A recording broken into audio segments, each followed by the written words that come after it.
Welcome to the podcast for bravetestimony.com. So tonight I'm going to talk about cycles of addiction, but specifically cycles of how your brain processes addiction. All right. So the first thing we want to talk a little bit about here is the idea that what we're talking about is twofold. This comes out of a series I did in Toronto some time ago, where I covered the four basic ideas behind addiction and overcoming addiction. And that is, I talk about this a lot with you guys, but knowing your God through experience is better than knowing him through like knowledge, like intellect, right? Or study. Knowing God through experience, or knowing yourself through experience, knowing your enemy through experience, knowing your team through experience, and fifthly, knowing your wife. Those are all sort of attitudes or journeys that you have to go on in order to become stable, in order to bring, to put an end to chaos, is to actually have love encounters with God, overcome the devil, learn to fight as a team, these kinds of things. Love encounters with your wife, love encounters with one another. These are the things that make you better. And one of the things that comes up is loving yourself, learning about your pitfalls, learning about what triggers you. This knowing yourself also includes things like all the hormone teaching, all the stuff to do with dopamines, serotonins, all that kind of stuff. And so tonight I'm going to touch on a little bit of that. This stuff comes from some Neuro Psychopathology. There's some real psychology that happens in our brain when it's not reinforced with positive long-term rewards. If you're feeding it with a weaker source or an inferior or perverted version of the real thing, you will actually lose and create a dependency. You'll lose ground in your emotions, and you'll become depressed, and you'll have anxiety, and you'll lose ground in your ability to process emotions well, and you'll lose ground in your joy and your long-term hope. You might feel happy in the moment, but over time you will deplete your dopamines, and you'll increase your dependency on the drug that's driving you towards feeling good. You'll start to increase your dependency on the drug and not learn to create dependency on the Holy Spirit. Everything we do is about trusting God and then trusting others. And then ultimately that includes trusting ourselves.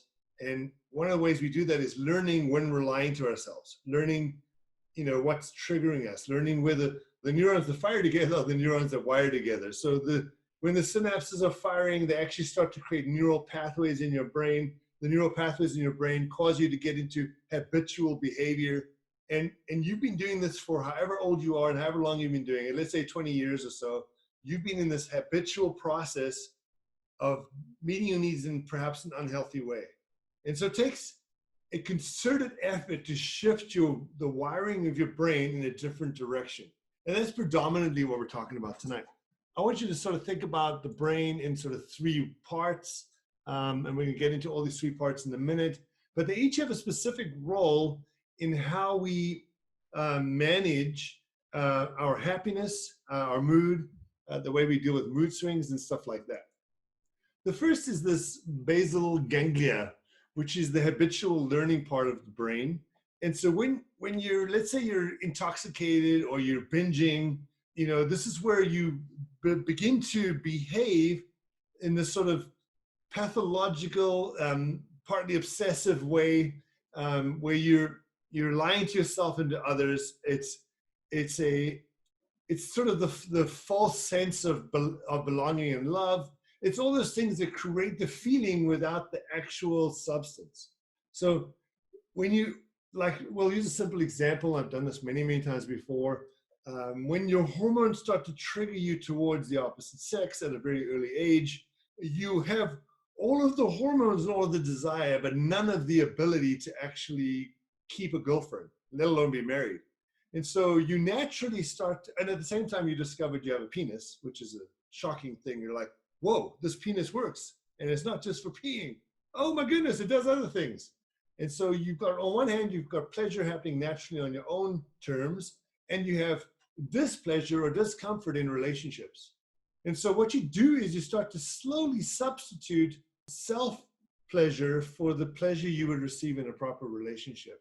And this all happens in the basal ganglia, and it's subconscious. You don't realize it's even happening, causing you to look for the quick fix, to look for the way to feel good in the moment. You'll hear words like, I got this, but subconsciously they're running away. They don't want any help. They're like, I don't want help. Don't help me. Don't try to help me. Don't try to help me. If you help me, I won't be able to meet my needs.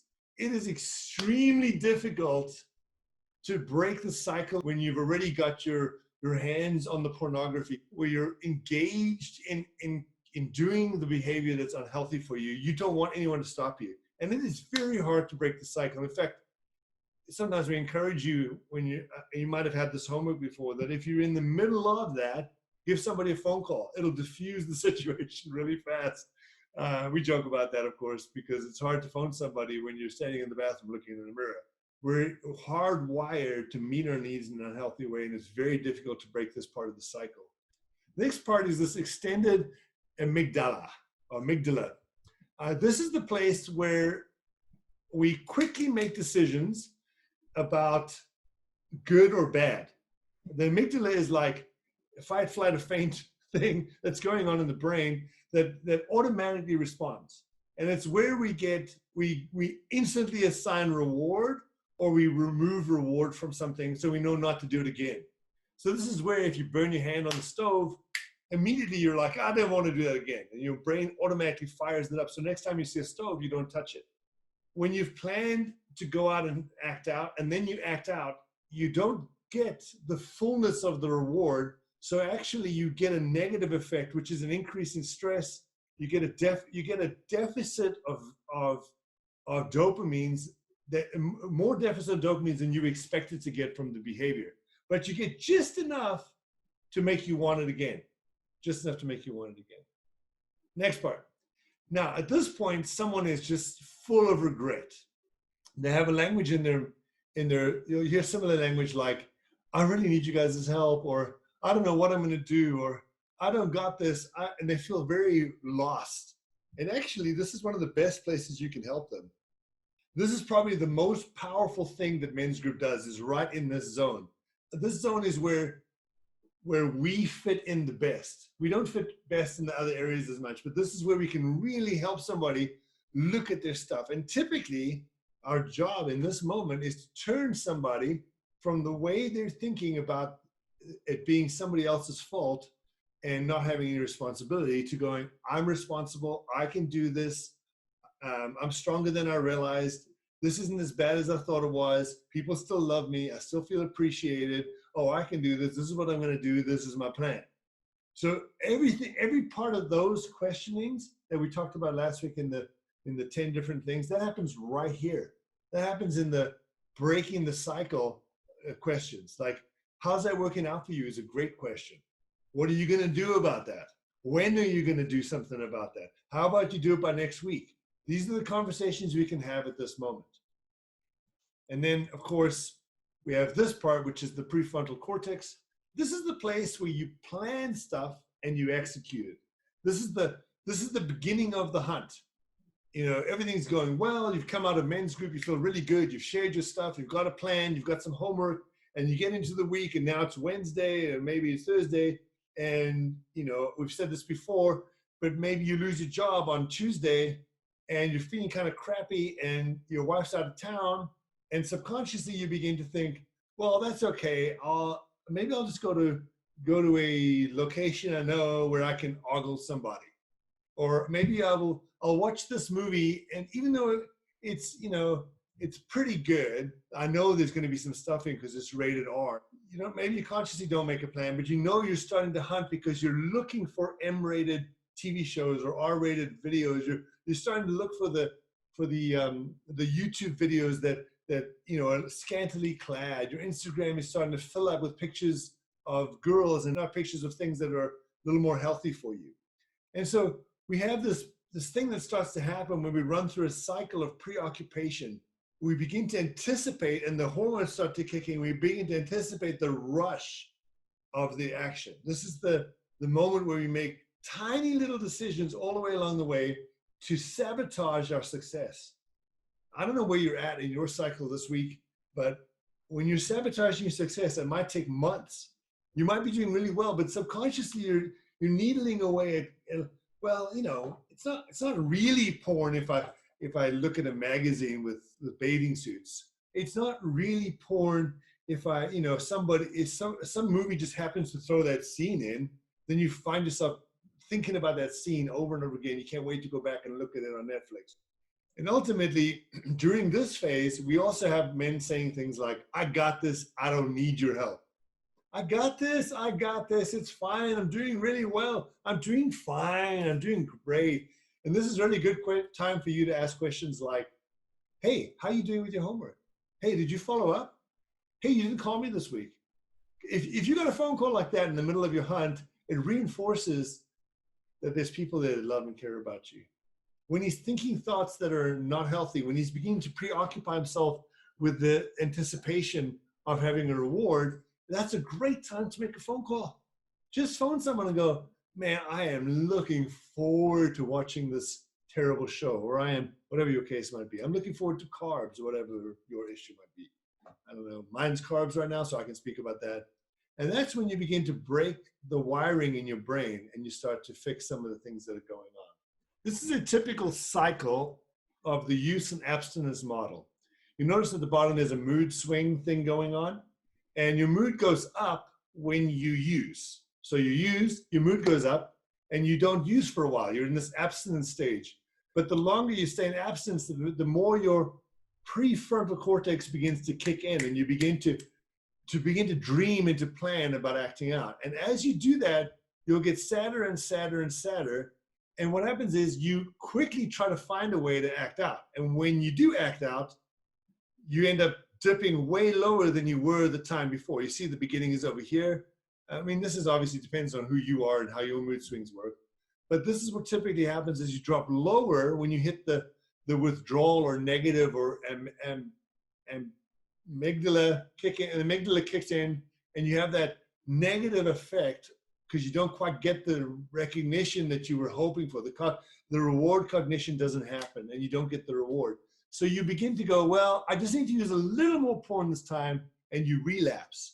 And then you start to feel a little bit better, but not quite as good as the first time you did it, but you feel good. Now, typically in a situation like this, men will tend to use more porn or more drugs or more alcohol or more things. So they'll get a little more drunk than they were last time. And then they start to feel better again. The minute they start to feel better again, they abstain. In abstinence, they feel like they're getting better because they're abstaining. Oh, I'm getting better. I don't need any help. And then they start to crash. And as they start to go down past the mood being stable, as they go down to the sadness zone, they start thinking, I don't really want any help. I don't want anyone to phone me this week because they're going to put me off doing what I want to do. And of course, the cycle continues. The problem is that the greater the dependency on the substance to make you feel good, the deeper you're going to go into a depressive cycle, into a low mood cycle. Sometimes I meet people who say they're not struggling, but they're literally like comatose, or typically they're very, very, very depressed all the time. And that's usually because there's some kind of either early or late dependency on the substance that's causing them to become not just dependent, but become trapped in a cycle of sadness or a cycle of anxiety or whatever the case might be. But even so, notice the top thing doesn't change, except it increases, but you still get these bouts of abstinence that kick in. And you still think, well, I'm doing fine because I'm not doing it this week. But slowly, this mood curve is what you've got to watch. Generally, am I getting sadder and sadder and sadder? Is my whole life losing hope? Is my whole life losing joy? These are the things that we're talking about. And of course, the later on you get, you can't even get out of the cycle of sadness and depression because you literally are completely dependent. And this is where we get this thing called, I'm trying to remember what it is. It's neuro something staining, where your brain actually gets stained, or it gets wired into a cycle of constant dependency and addiction. So addiction doesn't quite kick in until later in the cycle. So it's important that we disconnect the cycle. This is from Fight the New Drug. a better way to look at it in some ways. This is when you can see the starting over there. And as you start on the top left there and you travel around, you start to get uncomfortable, or you start to have neglect in your life, or maybe you are lonely, or maybe you're tired, maybe the job stressed you out, whatever the case might be. You start to want relief from your discomforts of life. This is a great time to think about your life. If you're looking for relief, and Doug talks about this as being protesting, if you're starting to protest the world around you because you're not happy, because we think happiness is the biggest goal, right? Then you start to look for ways to solve your happiness, and we reach a choice point. Now, of course, it'd be simple if we just chose a healthy response to discomforts, and that's the goal right there. If you can just do that, you're fine. You'll be okay. Keep choosing healthy things. Choose to work out. Choose to go see friends. Choose to build something. Choose to finish something. Choose to clean something. Choose to go do some weeding. Choose to clean your car. Choose to tidy your room. These are the things that are healthy responses to the discomforts of life. Unfortunately, we start to entertain other ideas. We start to escape the life of discomfort. We start to entertain the idea. Remember, this is that prefrontal cortex thing, right? This is us beginning to hit autopilot, and our brain just starts to rationalize, well, if I just look at this one video, it won't be that bad. I can handle one video. And then you get another choice point to break the cycle. Do I go back to a healthy choice? Maybe, maybe not. Maybe actually, when instead of going back to a healthy choice, I can leave autopilot, that neurons that wire together are now firing together. And it's just, you're in autopilot, just going. And pretty soon you move towards using. This is that whole idea of binge or intoxication. Your basal ganglia is like kicking in to try to find a way to make the pain go away in an unnatural way. And you start the beginning of what's called the ritual phase. In the middle of the autopilot, you have another choice though. Even in the middle of that, you could still phone somebody. You could still make a healthy choice. Even if you acted out once, you can still make a healthy choice. But typically, your brain will rationalize, well, I did it once. I might as well watch these other 5 movies. Oh, I might as well spend a week watching porn. I might as well not sleep and watch porn for a week. So you're at the using phase, and you get into a binge phase, and you just binge out. And then you begin to experience the harmful effects, number 4. And this is when you start to feel worse than you felt before. And it actually reinforces your discomfort. This doesn't actually help you with your discomfort. This reinforces your discomfort, and of course makes you want to use again. You can still break the cycle here. This is the best place to break it, when you're in the worst remorse. And this is when you come to group. This is when you share your stuff. This is when you get to make a choice to actually step towards freedom and commit to change.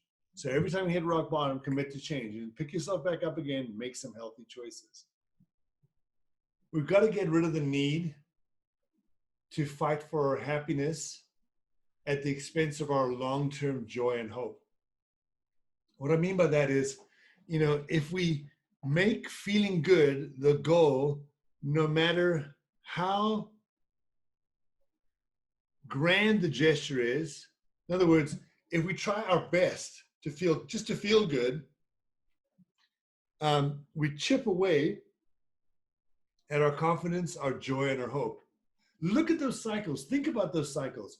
When you start to do little tiny things, even if you do big things, no matter what you do, if you're making happiness, your feelings, the goal, like I just want the feelings to go away, you're taking away the opportunity of your future to bear the kinds of fruit that you need in your life, the kinds of things that have long-term joy, long-term confidence, long-term hope. Now, I want you to think about it in a different way. Small, tiny investments along the way that reinforce your hope. They might take longer, but they stabilize your world and destroy uncertainty, despair, and cowardness. I'm going to read that again. Small little investments that you make along the way that reinforce your hope. They may take longer, but they stabilize your world and they destroy uncertainty, despair, and cowardice. So what do I mean by that? I mean, take a long look at your behaviors every day. What are you doing? Like, think about it as a investment in a financial investment. You can give somebody $100 and hope it grows. That's great. Or you can give them $1 a week for the rest of your life. And what you'll see is that little dollar a week starts to build up. The $100 might be spent and gone and maybe won't make as much interest, but the dollar upon dollar upon dollar starts to build and build and build. That thing, we're not talking about that. We're talking about tiny, manageable, doable, consistent investments into your future. So little things like you weigh up your relationships. Some relationships are healthy for you and some are unhealthy. And maybe you spent your whole week with unhealthy people. That's not really doing very much good for your joy and for your long-term hope and for your bravery. So maybe you want to make consistent, repetitive investments in healthy relationships that give you good, positive feedback and reinforce love and belonging. You do that consistently for a long time. Now, sure, it's harder than quickly fixing your pain, but if you do that long term, what you get out of that is friendship, real friendship, the people that love you no matter what. And that is way better than you using people to get your needs met. And so that's one example. It might be something as simple as you don't realize that the room you're living in is a reflection of what's happening on the inside of you. But also changing what's happening on the outside of you starts to affect what's happening on the inside of you. You start to feel safer. You start to feel more at peace. You start to feel more joy coming back to your life. It's easier to go out and sit on the patio when the patio is tidy. Now that sounds like a little tiny thing, but let's say you do that with every part of your life. You tidy your desk in front of you. I just tidied my office this weekend. It was great. I started to feel this euphoria coming back and this lightness in my environment. And that contributed to the other things I was doing, which contributed to the other things I was doing. And it becomes a snowball effect of success and hope and joy and confidence. And you start to destroy the chaos that is actually causing you to act badly in the first place. So I'll say those things again. Make small investments that reinforce your hope. Even though they might take longer, make these small investments, like phone somebody when you're in struggle, and you will stabilize your world. Remember that mood thing? You'll stabilize your world, and you will destroy uncertainty, which we're mostly afraid of, and you'll destroy despair, which is basically a manifestation of fear, and you will destroy your cowardness. That's that thing that you when you hide from trying to solve your stuff, you'll destroy that. And stop making feeling good the solution.